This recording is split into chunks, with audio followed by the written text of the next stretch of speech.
Hello, everybody. This is Jane Eyre by Charlotte Brontë. Chapter 13. Mr. Rochester, it seems, by the surgeon's orders, went to bed early that night, nor did he rise soon next morning. When he did come down, it was to attend to business. His agent and some of his tenants were arrived and waiting to speak with him. Adele and I had now to vacate the library. It would be in daily requisition as a reception room for callers.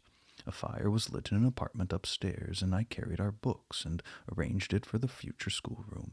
I discerned in the course of the morning that Thornfield Hall was a changed place. No longer silent as a church, it echoed every hour or two to a knock at the door or clang of the bell. Steps, too, often traversed the hall, and new voices spoke in different keys below. A rill from the outer world was flowing through it. It had a master. For my part, I liked it better. Adele was not easy to teach that day. She could not apply. She kept running to the door and looking over the banisters to see if she could get a glimpse of Mr. Rochester. Then she coined pretexts for going downstairs, in order, as I shrewdly suspected, to visit the library, where I knew she was not wanted. Then, when I got a little angry and made her sit still, she continued to talk incessantly of her ami, Monsieur Edouard Fairfax de Rochester, as she dubbed him, and not before heard his prénoms, and to conjecture what presents he had brought her, for it appears he had intimated the night before that when his luggage came from Millcote there would be found amongst it a little box in whose contents she had an interest. Et cela doit signifier, said she, qu'il aurait le dedans cadeau pour moi, et peut-être pour vous aussi, mademoiselle. Monsieur a parlé de vous. Il m'a demandé le nom de ma gouvernante, et si elle n'était pas une petite personne, et ses mains, c'est un peu belle. J'ai dit oui, car c'est vrai, n'est-ce pas, mademoiselle? And my pupil dined as usual in Mrs. Fairfax's parlor. The afternoon was wild and snowy, and we passed it in the schoolroom. At dark I allowed Adele to put away books and work and to run downstairs, for from the comparative silence below and from the cessation of appeals to the doorbell, I conjectured that Mr. Rochester was now at liberty. Left alone, I walked to the window, but nothing was to be seen thence. Twilight and snowflakes together thickened the air, and hid the very shrubs on the lawn. I let down the curtain and went back to the fireside. In the clear embers I was tracing a view, not unlike a picture I remembered to have seen of the castle of Heidelberg on the Rhine, when Mrs. Fairfax came in, breaking up by her entrance the fiery mosaic I had been piecing together, and scattering, too, some heavy, unwelcome thoughts that were beginning to throng on my solitude. Mr. Rochester would be glad if you and your pupil would take tea with him in the drawing-room this evening, said she. He's been so much engaged all day that he could not ask to see you before. When is his tea time? I inquired. Oh, it's 6 o'clock. He keeps early hours in the country. You'd better change your frock now. I'll go with you and fasten it. Here's a candle. Is it necessary to change my frock? Yes, you'd better. I always dress for the evening when Mr. Rochester is here. This additional ceremony seemed somewhat stately. However, I repaired to my room, and with Mrs. Fairfax's aid replaced my black stuff dress one by one of black silk, the best and the only additional one I had, except one of light gray, which in my low-wood notions of the toilet I thought too fine to be worn, except on first-rate occasions. You want a brooch, said Mrs. Fairfax. I had a single little pearl ornament which Miss Temple gave me as a parting keepsake. I put it on, and then we went downstairs. Unused as I was to strangers, it was rather a trial to appear thus formally summoned in Mr. Rochester's presence. I let Mrs. Fairfax precede me into the dining-room, and kept in her shade as we crossed that apartment, and, passing the arch, whose curtain was now dropped, entered the elegant recess beyond. 2 wax candles stood lighted on the table, and 2 on the mantelpiece. Basking in the light and heat of a superb fire lay Pilot. Adele knelt near him. Half reclined on a couch appeared Mr. Rochester, his foot supported by the cushion. He was now looking at Adele and the dog. The fire shone full in his face. I knew my traveller with his broad and jetty eyebrows, his square forehead made squarer by the horizontal sweep of his black hair. I recognized his decisive nose, more remarkable for character than beauty, his full nostrils denoting, I thought, choler, his grim mouth, chin, and jaw. Yes, all three were very grim, and no mistake. His shape, now divested of cloak, I perceived harmonized in squareness with his physiognomy. I suppose it was a good figure in the athletic sense of the term, broad-chested and thin-flanked, though neither tall nor graceful. Mr. Rochester must have been aware of the entrance of Mrs. Fairfax and myself, but it appeared he was not in the mood to notice us, for he never lifted his head as we approached. "Here's Miss Eyre, sir," said Mrs. Fairfax in her quiet way. He bowed, still not taking his eyes from the group of the dog and child. "Let Miss Eyre be seated," said he, and there was something in the forced stiff bow and the impatient yet formal tone which seemed further to express, "What the deuce is it to me whether Miss Eyre's there or not? At this moment I'm not disposed to accost her." I sat down, quite disembarrassed. A reception of finished politeness would probably have confused me. I could not have returned or repaid it by answering grace and elegance on my part. But harsh caprice laid on me under no obligation. On the contrary, a decent quiescence under the freak of manner gave me the advantage. Besides, the eccentricity of the proceeding was piquant. I felt interested to see how he would go on. He went on as a statue would. That is, he neither spoke nor moved. Mrs. Fairfax seemed to think it necessary that someone should be amiable, and she began to talk, kindly as usual, and as usual rather trite. She condoled with him on the pressure of business he had had all day, on the annoyance it must have been to him with that painful sprain. Then she commended his patience and perseverance in going through with it.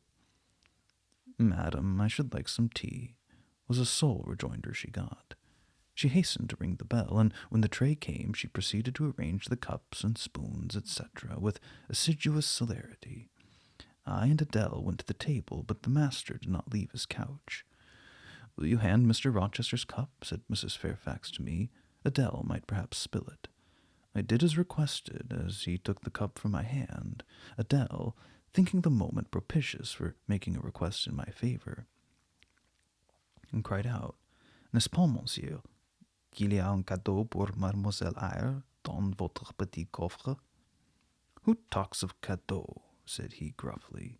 "Did you expect a present, Miss Eyre? Are you fond of presents?" And he searched my face with eyes that I saw were dark, irate, and piercing. "Well, I hardly know, sir. I have little experience of them. They're generally thought pleasant things." "Generally thought? But what do you think?" "I should be obliged to take time, sir, before I could give you an answer worthy of your acceptance. A present has many faces to it, does it not? And one should consider all before pronouncing an opinion as to its nature." "Miss Eyre, you're not so unsophisticated as Adele. She demands a cadeau, clamorously, the moment she sees me. You beat around the bush." "Because I have less confidence in my deserts than Adele has. She can prefer the claim of old acquaintance, and the right, too, of custom, for she says you've always been in the habit of giving her playthings. But if I had to make out a case, I should be puzzled, since I'm a stranger and have done nothing to entitle me to an acknowledgment." "Oh, don't fall back on over-modesty. I've examined Adele, and find you have taken great pains with her. She's not bright, she has no talents, yet in a short time she has made much improvement." "Sir, you've now given me my cadeau. I'm obliged to you. It is the meed teachers most covet, praise of their pupils' progress." "Humph," said Mr. Rochester, and he took his tea in silence. "Come to the fire," said the master, when the tray was taken away, and Mrs. Fairfax had settled into a corner with her knitting, while Adele was leading me by the hand round the corner, showing me the beautiful books and ornaments on the consoles and chiffoniers. We obeyed as in duty. Adele wanted to take a seat on my knee, but she was ordered to amuse herself with Pilot. "You've been resident in my house 3 months?" "Yes, sir." "And you came from Lowood School?" "Ah, a charitable concern. How long were you there?" 8 years. 8 years! You must be tenacious of life. I thought half the time in such a place would have done up any constitution. No wonder you have rather the look of another world. I marveled where you had got that sort of face. When you came on me in Hay Lane last night, I thought unaccountably of fairy tales, and had half a mind to demand whether you had bewitched my horse. I'm not sure yet. Who are your parents? Oh, I have none. Nor ever had, I suppose. Do you remember them? No, I thought not. So you were waiting for your people when you sat on the stile? For whom, sir? For the men in green. It was a proper moonlight evening for them. Did I break through one of your rings that you spread the damned ice on the causeway? I shook my head. The men in green all forsook England 100 years ago, said I, speaking as seriously as he had done, and not even in Hay Lane or the fields about it could you find a trace of them. I don't think either summer or harvest or winter moon will ever shine on their revels more. Mrs. Fairfax had dropped her knitting, and with raised eyebrows seemed wondering what sort of talk this was. Well, resumed Mr. Rochester, if you disown parents, you must have some sort of kinsfolk. Aunts and uncles? No, none that I ever saw. And your home? Oh, I have none. Where do your brothers and sisters live? Oh, I have no brothers or sisters. Who recommended you to come here? I advertised, and Mrs. Fairfax answered my advertisement. Yes, said the good lady, who now knew what ground we were upon, and I am daily thankful for the choice Providence led me to make. Miss Eyre has been an invaluable companion to me, and a kind and careful teacher to Adele. Don't trouble yourself to give her a character, returned Mr. Rochester. Eulogiums will not bias me. I shall judge for myself. She began by felling my horse. Sir, I have to thank her for this strain. The widow looked bewildered. Miss Eyre, have you ever lived in a town? No, sir. Have you ever seen much society? Oh, none but the pupils and teachers of Lowood, and now the inmates of Thornfield. Have you read much? Only such books as came in my way, and they've not been numerous or very learned. You've lived the life of a nun. No doubt you're well drilled in religious forms. Brocklehurst, who I understand directs Lowood, is a parson, is he not? Yes, sir.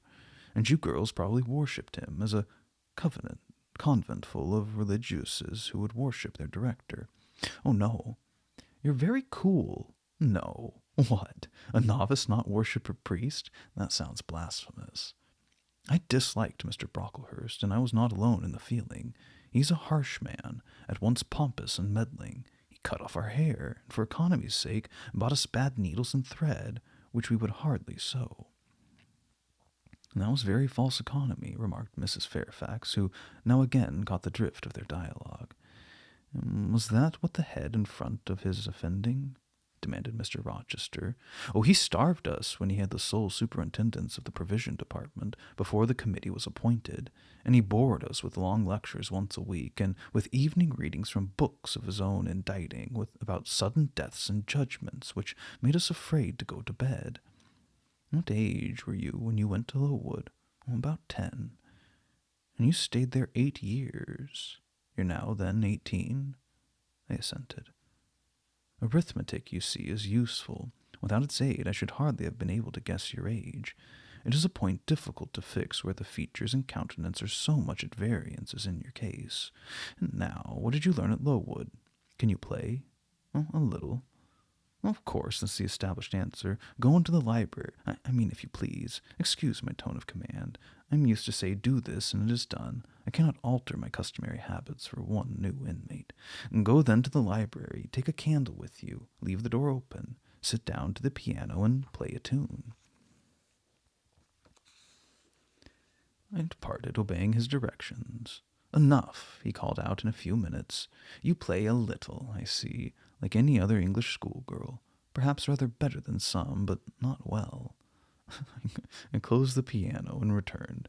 Mr. Rochester continued. Adele showed me some sketches this morning, which she said were yours. I don't know whether they were entirely of your doing. Probably a master aided you. No, indeed, I interjected. Ah, that pricks pride. Well, fetch me your portfolio, if you can vouch for its contents being original, but don't pass your word unless you're certain. I can recognize patchwork. Then I'll say nothing, and you shall judge for yourself, sir. I brought the portfolio from the library. Approach the table, said he, and I wheeled it to his couch. Adele and Mrs. Fairfax drew near to see the pictures. No crowding, said Mr. Rochester. Take the drawings from my hand as I finish them, but don't push your faces up to mine. He deliberately scrutinized each sketch and painting. 3 he laid aside. The others, when he examined them, he swept from them. Take them off to the other table, Mrs. Fairfax, said he, and look at them with Adele. You, glancing at me, resume your seat and answer my questions. I perceive these pictures were done by one hand. Was that hand yours? Yes. When did you find time to do them? They've taken much time and some thought. I did them in the last 2 vacations I spent at Lowood, when I had no other occupation. Where'd you get your copies? Out of my head. That head I see now on your shoulders? Yes, sir. Has it other furniture of the same kind within? I should think it may have. I should hope better. He spread the pictures before him and again surveyed them alternately. While he's so occupied, I will tell you, reader, what they are. The first, I must premise that they are nothing wonderful. The subjects had indeed risen vividly on my mind, as I saw them with a spiritual eye. Before I attempted to embody them, they were striking. But my hand would not second my fancy, and in each case I wrought out but a pale portrait of the thing I conceived. These pictures were in watercolors. The first represented clouds, low and livid, rolling over a swollen sea. All the distance was in eclipse, too. All the distance was in eclipse. So, too, was the foreground, or rather the nearest billows, for there was no land. One gleam of light lifted into relief a half-submerged mast on which sat a cormorant, dark and large, with wings flecked with foam. Its beak held a gold bracelet set with gems that I had touched with as brilliant tints as my palette could yield, and as glittering distinctness as my pencil could impart. Sinking below the bird and mast, a drowned corpse glanced through the green water. A fair arm was the only limb clearly visible, whence a bracelet had been washed or torn. The second picture contained for foreground only the dim peak of a hill, with grass and some leaves slanting as if by a breeze. Beyond and above spread an expanse of sky, dark blue as at twilight. Rising into the sky was a woman's shape to the bust, portrayed in tints as dusk and soft as I could combine. The dim forehead was crowned with a star. The lineaments below were seen as through a suffusion of vapor. The eyes shone dark and wild, the hair streamed shadowy, like a beamless cloud torn by storm or by electric travail. On the neck lay a pale reflection like moonlight. The same faint luster touched the train of thin clouds from which rose and bowed this vision of the evening star. The third showed the pinnacle of an iceberg piercing a polar winter sky. A muster of northern lights reared their dim lances, close serried along the horizon. Throwing these into distance rose in the foreground a head, a colossal head, inclined towards the iceberg and resting against it. 2 thin hands joined under the forehead, and, supporting it, drew up before the lower features a sable veil. A brow quite bloodless, white as bone, and an eye hollow and fixed, blank of meaning but for the glassiness of despair, alone were visible. Above the temples, amidst wreathed turban folds of black drapery, vague in its character and consistency as cloud, gleamed a ring of white flame gemmed with sparkles of a more lurid tinge. The pale crescent was the likeness of a kingly crown. What it diademed was a shape which shape had none.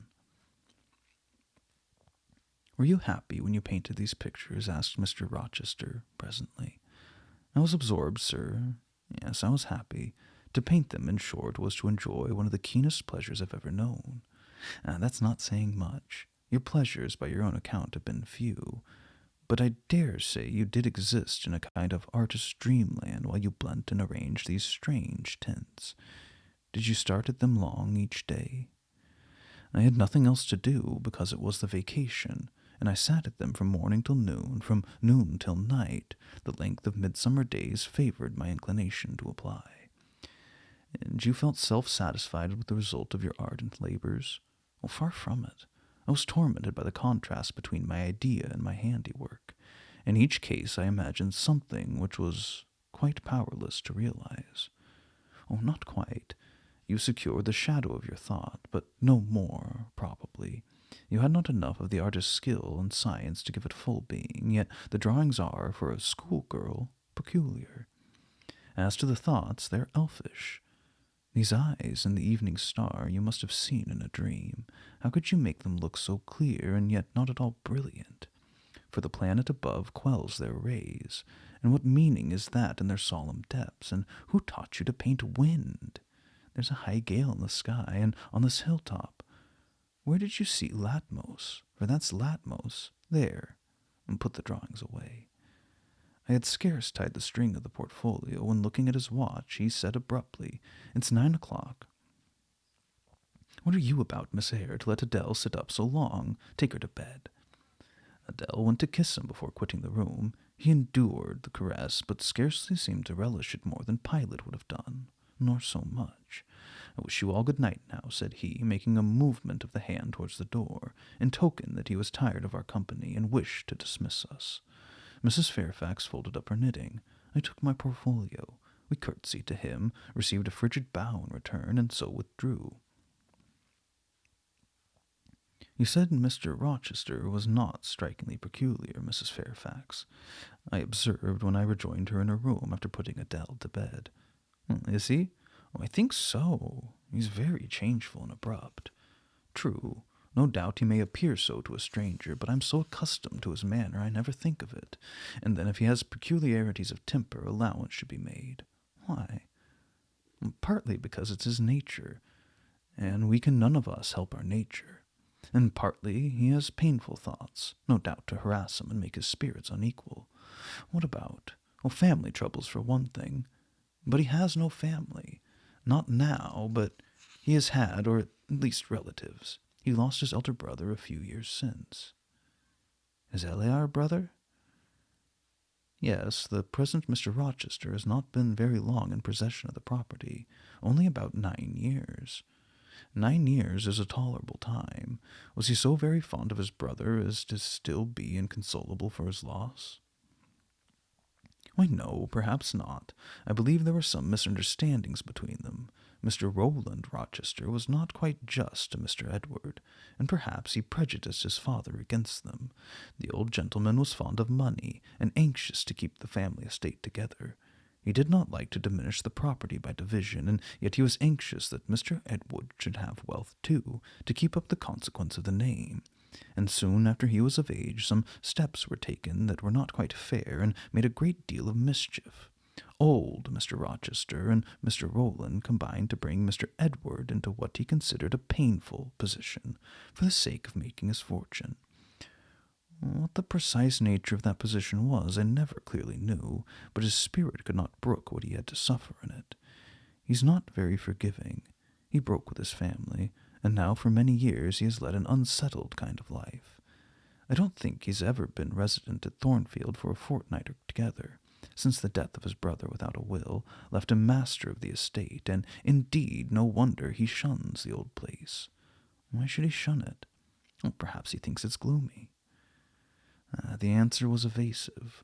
I should have liked something clearer, but Mrs. Fairfax either could not nor would not give me an explicit information of the origin and nature of Mr. Rochester's trials. She averred they were a mystery to herself, and that what she knew was chiefly from conjecture. It was evident, indeed, that she wished me to drop the subject, which I did accordingly.